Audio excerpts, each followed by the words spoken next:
5 months into Ueda's leadership at the BOJ, it's really interesting trying to follow the narrative, right? We had the big market reaction to his comments. There's now a report from insiders saying that traders actually misinterpreted his comments. And now we're also, hearing this new report that he's really kind of willing to take a different approach to his predecessor. So at the end of the day, do we know what the risks are?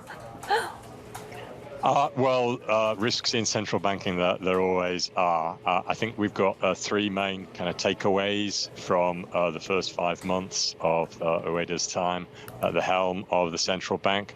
One is that he's achieved a bit more than expected in terms of he's stripped back the kind of guidance on where policy's going. He's got rid of some of these promises to kind of lower rates or do that kind of thing.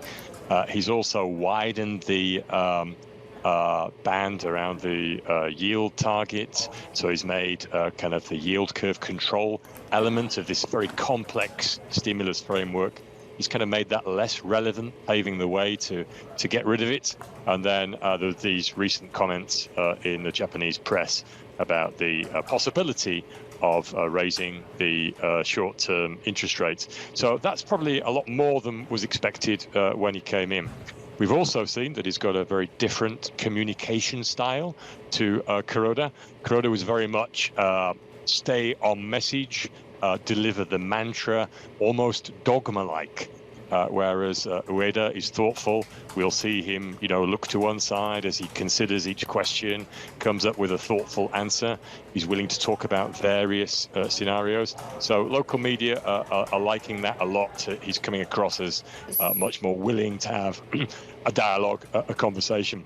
One other thing is he's also mentioned FX volatility, which is a little unusual in the framework of a central bank governor. Of course, that also carries risks. You talk about too many scenarios, or you touch on FX, and you also risk getting into trouble. And some of my colleagues refer to this as the Ben Bernanke problem. You over-explain too much, and markets start to think, wait a minute, what does that mean? And maybe get the wrong end of the stick.